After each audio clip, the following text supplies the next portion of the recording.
एक बार ही लिखूंगी, बार बार नहीं लिखूंगी। फिर देखो H2 जो है, अगर हम O2 गैसियस फॉर्म में ले, साथ में 970 केल्विन टेम्परेचर रखे, तो ये क्या हो जाएगा, H2O बनेगा, लेकिन वो भी गैसियस फॉर्म में बनेगा। फिर मैं H2 को अगर हैलोजन से ट्रीट करूँ, हैलोजन्स, ठीक है, तो ये बनाएगा आपका HX बेटा, ठीक है। लेकिन इस HX को बनाने में सबसे ज़्यादा हम लोग क्या देख रहे थे, हम लोग इनऑर्गेनिक केमिस्ट्री देख रहे थे, इनऑर्गेनिक केमिस्ट्री। एंड इस इनऑर्गेनिक केमिस्ट्री में बेटा जी हम लोग ने सबसे पहले स्टार्ट किया था हाइड्रोजन। उस हाइड्रोजन में हम लोग ने काफ़ी सारी चीज़ें देखी, जैसे उसके पीरियोडिक टेबल में पोजीशनिंग, और उसके ऊपर बेस्ड उसकी क्या क्या प्रॉपर्टीज, सिमिलैरिटी, डिसिमिलैरिटीज, जैसे क्वेश्चंस बनते हैं, क्योंकि हमारा टारगेट क्या है, हमने को जितने क्वेश्चंस पॉसिबिलिटी इंपॉर्टेंट्स बनते हैं उसको याद करना है। बिकॉज ये थोड़ा सब्जेक्टिव होता है, तो हम लोग इसको इग्नोर कर देते हैं या हम लोगों को कम मार्क्स मिलता है। तो ऐसे करेंगे कि यहीं का यहीं को याद हो जाए। हम लोग ने कुछ प्रिपरेशंस देखे थे, हम लोग ने हाइड्रोजन के जितने फॉर्म्स है उसको पढ़ने का कोशिश कर रहे थे, जिसमें हम लोगों ने क्या देखा है, पहला हम लोग सबसे पहले डिस्कस कर रहे हैं डाई हाइड्रोजन या H2, ठीक है। उसमें हम लोगों ने लेबोरेटरी मैथड देख लिया, आज हम लोग इंडस्ट्रियल मैथड देखेंगे। तो इंडस्ट्रियल मैथड ध्यान से देखना, ऑफ प्रिपरेशन, यहीं का यहीं को याद करना है, याद रहे, प्रिपरेशन ऑफ डाईहाइड्रोजन, डाईहाइड्रोजन, ठीक है। इंडस्ट्रियल प्रिपरेशन ऑफ डाईहाइड्रोजन देखेंगे, ठीक है। सबसे पहला तो देखो एक होता है आपका क्या, इलेक्ट्रोलाइसिस प्रोसेस, ठीक है। सबसे पहला वाला क्या है, इलेक्ट्रोलाइसिस प्रोसेस, इलेक्ट्रोलाइसिस, ठीक है। अब इस प्रोसेस में जो डाईहाइड्रोजन होता है, किसका इलेक्ट्रोलाइसिस करते हैं हम, वाटर का इलेक्ट्रोलाइसिस करते हैं, ठीक है। अब इस वाटर के इलेक्ट्रोलाइसिस प्रोसेस में इसमें हम लोग लेते हैं 15 से 20% जो है आपका सल्फ्यूरिक एसिड, यानी कि H2SO4, ठीक है। और फिर इस पूरे इलेक्ट्रोलाइसिस प्रोसेस में, शायद मैंने पहले भी बताया था कि लिबरेशन क्या क्या होगा, तो H2 जो होती है वो लिबरेट होती है आपके कैथोड से, और O2 जो होती है लिबरेट, वो आपके एनोड से। ये चीज़ हम लोगों ने पहले ही देखी है। दूसरा प्रोसेस होता है, देखो एक लाइन में मैंने इस प्रोसेस को बता दिया। उसका प्रोसेस होता है आपका Bosch process, BOSCH, Bosch process, ठीक है। बॉश प्रोसेस क्या कह रहा है, बॉश प्रोसेस में भी जो हाइड्रोजन प्रिपेयर होता है बेटा, वो हम लोग एक वेपर लेते हैं, किसका वेपर लेते हैं, वाटर वेपर लेते हैं, जो कि स्टीम फॉर्म में इतना गर्म होता है, और फिर उसको ट्रीट करवाते हैं कोक से, और कोक भी गर्म स्टेट में ही होता है, और इससे हमें CO और H2 का एक मिक्सचर मिलता है। फिर इस CO और H2 को मिक्सचर को हम लोग अलग करते हैं, जिससे कि हमें CO2 और H2 मिलता है। अब ये CO H2 को हम लोग दो तरीके से अलग कर सकते हैं, या तो आप इसको हाँ याद करिए, हम लोग ऐसा भी कर लेते थे कंटेनर, इसमें H2 होता था तो वो बबल अप होकर ऊपर चला जाता था, होता था कि नहीं, उस प्रोसेस से भी कर सकते हैं, या अल्कलाई KOH से ट्रीट करेंगे तो भी हमारा दोनों अलग हो जाएंगे, ठीक है। तो बॉश प्रोसेस में क्या करते हैं, हम रिएक्शन डायरेक्ट लिख दे रहे हैं, तो आपको ये चीज़ याद आ जाएगी। ये जो कार्बन रहेगा ये कोक रहेगा, और ये कोक आपके कितने टेम्परेचर पर रहेगा, 400 से लेके 600 डिग्री सेल्सियस टेम्परेचर पर रहेगा। साथ में हम लोग क्या लेंगे, H2O। अब ये H2O बेटा जी सुपर हीटेड फॉर्म में रहता है, जैसे हम super heated steam, super heated steam form में रहेंगे, जिससे कि हमें CO प्लस H2 का एक मिक्सचर बनता है, जिसे हम लोग वाटर गैस कहते हैं, वाटर गैस कहते हैं। और इस वाटर गैस को फिर हम लोग अलग करते हैं, जैसे कि स्टीम, और आपके कोई भी मेटल ले लो, Fe ले लो या Cr ले लो या CO ले लो, ठीक है। तो इससे हमें CO2 प्लस H2 मिलता है। अब इस मिक्सचर को सेपरेट करने के लिए, सेपरेट या तो हम लोग अल्कोहलिक KOH से कर सकते हैं, KOH अल्कलाइन, ठीक है, या आप बोलोगे इसको डायरेक्टली आप अंडर प्रेशर करते हो, washing under pressure, washing under pressure कर सकते हैं, ठीक है। ये चीज़ आपको दोनों को याद होनी चाहिए, क्यों, क्योंकि जो इनसॉल्युबल इसकी प्रॉपर्टी है H2 की, उस वजह से। तीसरा जो आपका प्रोसेस होगा बेटा, वो आपका लेन प्रोसेस है। MCQs में ये प्रोसेसेस के नाम दे दिए जाएंगे कि कौन किस प्रोसेस से आप प्रिपरेशन कर रहे हो, किसमें, आपके कमर्शियलाइज प्रोसेस में। अब इसमें क्या है, सीधा सीधा मैं रिएक्शन लिख दे रही हूँ, जो है आयरन, आयरन है। अब इस आयरन को हीट करेंगे, आप समझ लो 900 डिग्री सेल्सियस तक, तो हीटेड एट 900 डिग्री सेल्सियस, ठीक है। फिर इसमें हम लोग सुपर हीटेड H2O मिलाएंगे, यानी कि सुपर हीटेड आपका वाटर रहेगा, सुपर हीटेड वाटर, ठीक है। सुपर हीटेड वाटर को फिर जब ट्रीट कराएंगे इन दोनों को, तो Fe3O4 मिलेगा प्लस 4H2 मिलेगा, ये तो पास हो जाएगा। और ये जब हम CO से पास करवाएंगे तो रिड्यूस हो जाएगा वापस Fe में, तो हम क्या कहेंगे, CO is passed over it, तो हमें मिलेगा रिड्यूसेस टू आपका Fe। क्लियर है ना। नेक्स्ट जो प्रोसेस है वो आपका नेल्सन या कास्टर केनर प्रोसेस है। इसमें एक्चुअली क्या है, कास्टर केनर सेल होता है, जिसमें कि हम लोग इलेक्ट्रोलाइसिस करते हैं अगेन ब्राइन सॉल्यूशन का, ठीक है। तो 4th नंबर का जो प्रोसेस होगा उसका, वो है आपका नेल्सन और कास्टनर केनर प्रोसेस, ठीक है, प्रोसेस। इसको हम लोग एक सेल भी बोलते हैं, ठीक है, कांच का किनर सेल भी बोलते हैं। इसमें क्या है, वापस इलेक्ट्रोलाइसिस होता है, electrolysis of brine solution, brine solution, जिसमें कंटेन होता है एक्वस NaOH, अरे सॉरी एक्वस NaCl कंटेन, ठीक है, इसमें कंटेन होता है आपका आप NaCl। अब नेक्स्ट क्या है, H2 प्रोड्यूस करने के लिए ही है। दूसरा है फ्रॉम पेट्रोकेमिकल्स, पेट्रोकेमिकल्स, ठीक है। अब ये पेट्रोकेमिकल्स वाला क्या है कंटेनर, देखो जितना भी अप्रॉक्सीमेटली आपका 77% जो हाइड्रोजन प्रोड्यूस होता है इंडस्ट्रियल, वो आपके इस पेट्रोकेमिकल से प्रोड्यूस होता है। इसमें आप देख लेना कि 18% आपका कोल कंटेन होता है, ठीक है, 4% आपका brine solution of electrolysis of brine solution, ठीक है, चाहे कुछ भी हो जाए। अब इसकी फिजिकल प्रॉपर्टीज़ देखेंगे, फिजिकल प्रॉपर्टीज़ किसके, डाईहाइड्रोजन की। बहुत सारी फिजिकल प्रॉपर्टीज़ है, लेकिन जो हम लोग को काम की है हम लोग वही देखेंगे, फिजिकल प्रॉपर्टीज़ ऑफ डाईहाइड्रोजन, ठीक है, physical properties of dihydrogen. Physical properties of dihydrogen में क्या है बेटा जी, एक तो देखो ये क्या है, कलरलेस, ऑर्डरलेस और टेस्टलेस, लेकिन है कैसा, डाई एटॉमिक, है कैसा, डाई एटॉमिक। तो colourless, odourless, tasteless, tasteless, diatomic, diatomic. अब बताओ डाई एटॉमिक जब है तो हम लोग CP/CV पढ़ते हैं, यानी कि गामा, यानी कि ये 1.40 वैल्यू होगी। लाइटेस्ट एलिमेंट है, यानी कि लाइटेस्ट एलिमेंट, लाइटेस्ट एलिमेंट है, क्लियर है।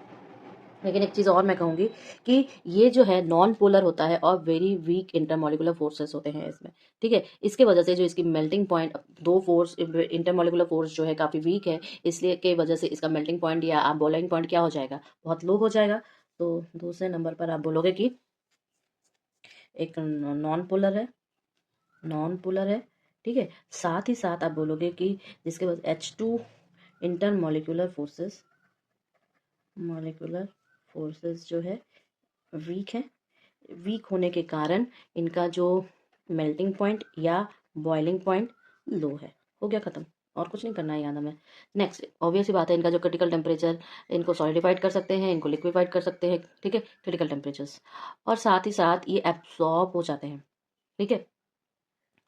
या आप बोलोगे कि डिफरेंट डिफरेंट टेम्परेचर पर ये कुछ मेटल्स, जैसे कि पहले भी शायद मैंने बताया हो एब्जॉर्ब वाली प्रॉपर्टी, कि निकल हो गया, प्लैटिनम हो गया, पैलेडियम हो गया, आयरन हो गया, AU हो गया, ये सब क्या करेंगे, इसको एब्जॉर्ब कर लेंगे लार्ज वॉल्यूम, ठीक है, गैसेस के किसी डिफरेंट टेम्परेचर पर। तो आप बोल सकते हो मेटल्स लाइक आपके निकल, PD, Fe, AU एक्सेट्रा, इनको एब्जॉर्ब करते हैं, एडसॉर्ब। और आप बोले ऑक्यूड, large volume of H2 at different temperature, different temperature पर। चौथे नंबर पर आप बोलोगे क्या कि इनसॉल्युबल होता है वाटर में, नॉन पोलर बोला ना।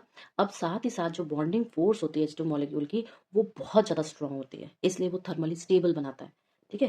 तो एक काम करते हैं, इनसॉल्युबल इन वाटर तो है ही, लेकिन इम्पॉर्टेंट क्या है, bonding force, bonding force with in the H2 molecule, H2 molecule are exceptionally strong, exceptionally क्या है, बहुत स्ट्रॉन्ग है, और इस वजह से ये क्या है, थर्मली स्टेबल है, क्लियर। अब देखो chemical properties, chemical properties of H2, ठीक है, डाई हाइड्रोजन की केमिकल प्रॉपर्टीज। पहला तो आप बोलोगे reaction with non metal, reaction with non metals, ठीक है। अब देखो इंपॉर्टेंट चीज़ बताओ, ये आपका सिर्फ एट हाई टेम्परेचर पर, हाई टेम्परेचर पर नॉन मेटल्स जैसे कि O2 हो गया, N2 हो गया, F2 हो गया, Cl2 हो गया, Br2 हो गया, इनके साथ बेटा जी रिएक्ट करेंगे। और रिएक्ट करने के बाद जो प्रोडक्ट बनाएंगे वो H2O बनाएंगे या NH3 बनाएंगे या कोई HX बनाएंगे। लेकिन ये सब जो बनते हैं ना, ये बनते हैं बेटा जी कोवालेंट कंपाउंड्स। ये क्या कहते हैं? कोवालेंट कंपाउंड्स होते हैं। ठीक है, ये सिर्फ और सिर्फ हाई टेम्परेचर। क्यों? क्योंकि लो टेम्परेचर पर H2 जो होता है वो H2 फॉर्म में ही एग्जिस्ट करता है। लो टेम्परेचर बोल दो या ऑर्डिनरी रूम टेम्परेचर पर ही बोल दो। और क्यों? क्योंकि H2 जो होता है वो स्टेबल स्ट्रक्चर बनाता है। क्या बनाता है? Stable structure eight normal temperature पर। ठीक है, नेक्स्ट हम कहेंगे आपका मेटल्स के साथ रिएक्शन। दूसरा आपका रिएक्शन विथ मेटल्स। मेटल्स के साथ कैसे रिएक्ट करेंगे? तो जैसे मेटल्स, जैसे कि कुछ मेटल्स हो गए, ठीक है, मान लो लिथियम हो गया, सोडियम, पोटेशियम, सीजियम, कैल्शियम, ये सारे मेटल्स के साथ ये कंबाइन करेंगे। ठीक है, और लिख दो कंबाइन आपके मेटल्स जैसे कि lithium, sodium, potassium, caesium, calcium etcetera, इन सब के साथ कंबाइन करके ये इलेक्ट्रोवैलेंट हाइड्राइड्स बनाते हैं। Electrovalent hydrides. ठीक है, क्या बनाते हैं? इलेक्ट्रोवैलेंट हाइड्राइड्स बनाते हैं बेटा जी। और ये काफ़ी अच्छे रिड्यूसिंग एजेंट होते हैं और बहुत अच्छे सोर्स होते हैं H2 के। ठीक है, और ये कंडक्ट भी करते हैं इलेक्ट्रिसिटी के। आप बोलोगे फ्यूज स्टेट पे हो या मोल्टेन स्टेट पे हो, हाई मेल्टिंग पॉइंट होता है इनका। ठीक है, तो कुल मिला के इनकी प्रॉपर्टीज़ क्या हो गई? Good source of H2, good source of H2। ठीक है, पहला। दूसरा आप बोलोगे कि रिड्यूसिंग एजेंट है, good reducing agent, good reducing agent, good reducing agent है। साथ ही साथ आप क्या बोलोगे कि ये इलेक्ट्रिसिटी कंडक्ट करते हैं, कंडक्ट इलेक्ट्रिसिटी है। ठीक है, और साथ ही साथ आप बोलोगे इलेक्ट्रिसिटी कंडक्ट करते चाहे फ्यूज स्टेट में हो चाहे मोल्टेन स्टेट में हो, मोल्टेन स्टेट में हो। ठीक है, और इनके पास हाई मेल्टिंग पॉइंट होता है। मेल्टिंग पॉइंट कौन कौन? ये जो इलेक्ट्रोवैलेंट हाइड्राइड्स बनेंगे, कैसे बनाएंगे? मेटल्स के साथ रिएक्ट करके। ठीक है ना। नेक्स्ट हम लोग देखेंगे कि रिड्यूसिंग प्रॉपर्टी क्या क्या है। Reducing property, reducing property, reducing property क्या है बेटा जी इसकी? मतलब देखो H2 के पास एक बहुत ही अच्छी प्रॉपर्टी होती है रिड्यूसिंग की। याद करना कि बहुत सारे ऑर्गेनिक केमिस्ट्री के हम लोग रिएक्शन सीखते हैं जिसमें हम ये कहते हैं कि H2 ऊपर PT कुछ भी ऐसा लिख देते हैं, लिखते हैं ना। तो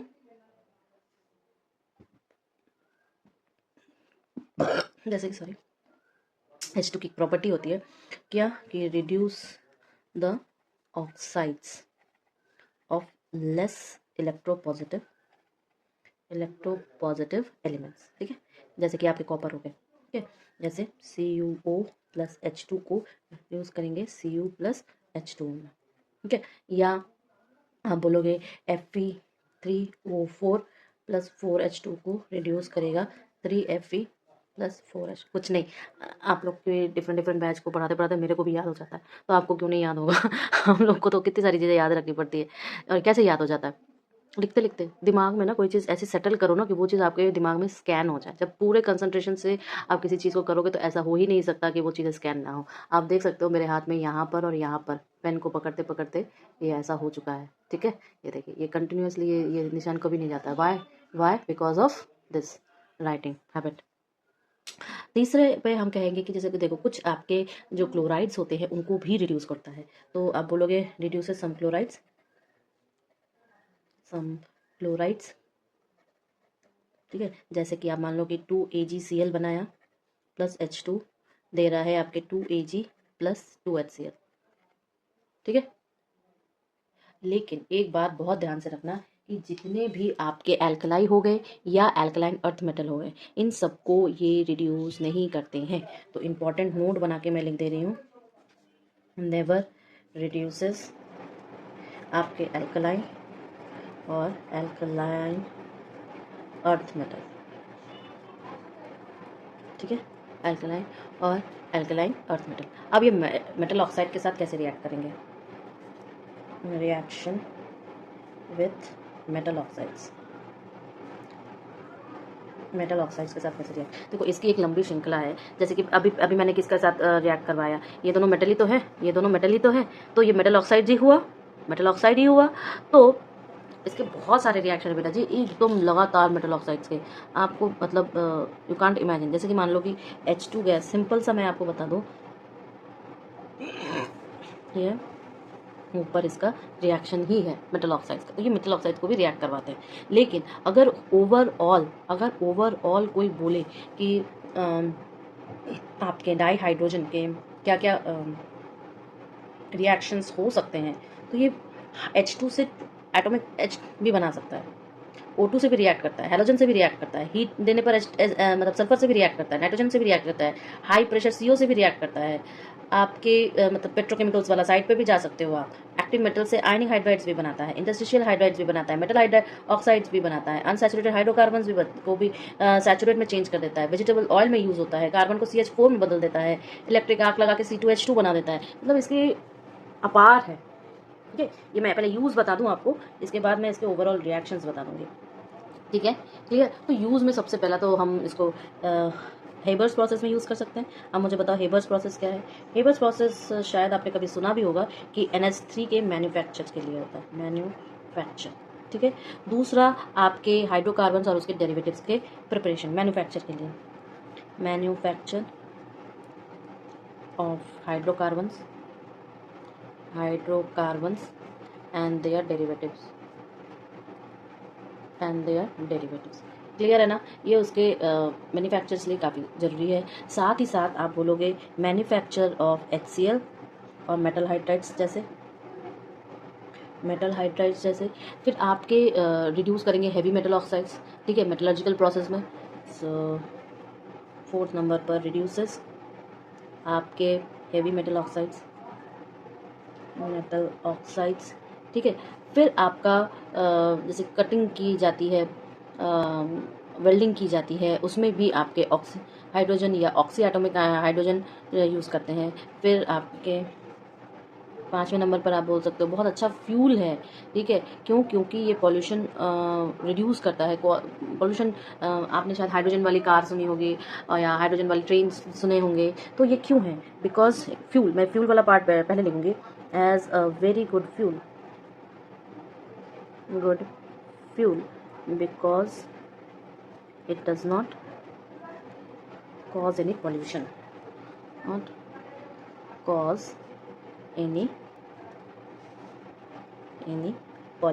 ठीक है, कोई पोल्यूशन नहीं कर सकता। प्लस एक जो energy per unit mass of fuel है वो भी काफ़ी ग्रेटर अमाउंट होता है। ठीक है, अगर हम कंपेयर करें गैसोलीन या other different kind of hydrocarbon fuel से। ठीक है, तो ये काफ़ी अच्छा है आपके किसके लिए, यूजेस के लिए। लेकिन मैं सबसे लास्ट में, क्योंकि आज मैं डाई हाइड्रोजन खत्म करने वाली हूँ, तो आपको ओवरऑल डाई हाइड्रोजन का एक रिएक्शंस का पूरा लिस्ट बनाना चाहती हूँ। ठीक है, overall chemical properties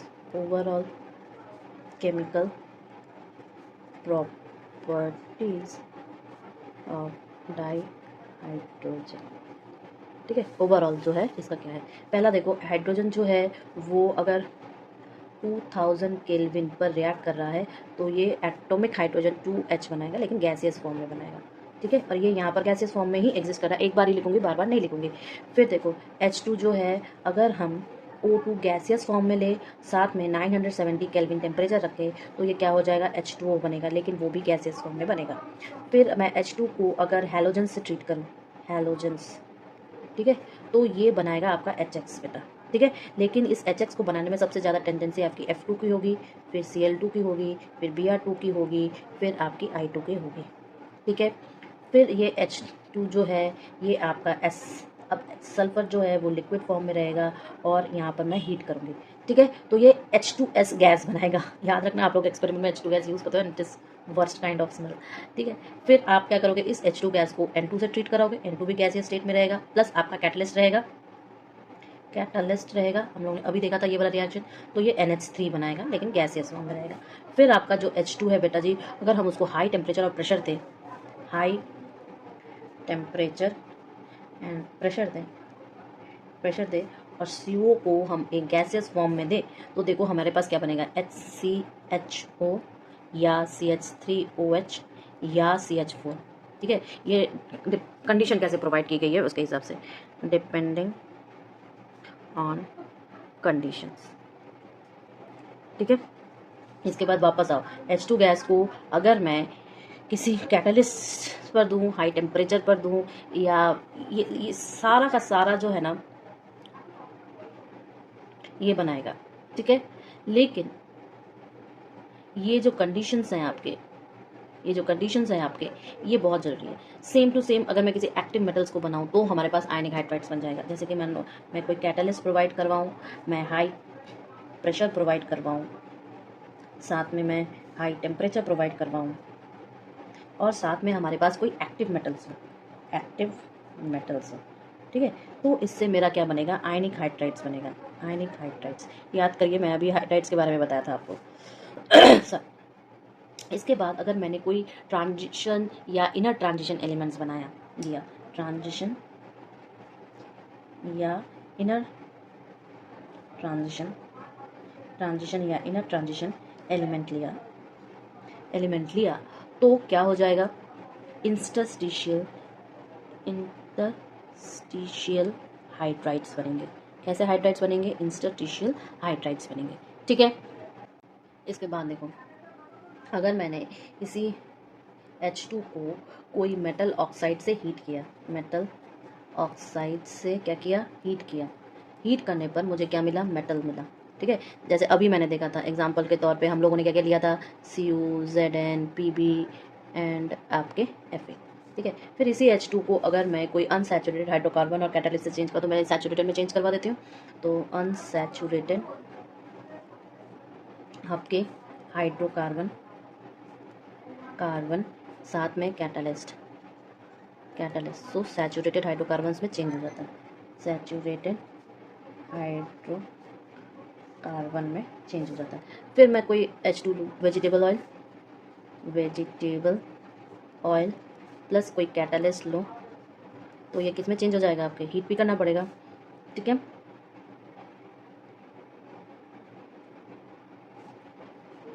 solid form में रहेगा, 1275 या 73 केल्विन से सॉलिड फैट में कन्वर्ट हो जाता है। ठीक है, जिसे हम लोग वेजिटेबल घी कहते हैं, वेजी। अब तो ये इतना यूज़ नहीं होता, पहले के ज़माने में ये बहुत यूज़ होता था, वेजिटेबल घी। ठीक है, अब इसको बैन कर दिया गया है। अगर मैं इसको ट्रीट करूँ, ठीक है, कैसे ट्रीट करूँगी बताओ,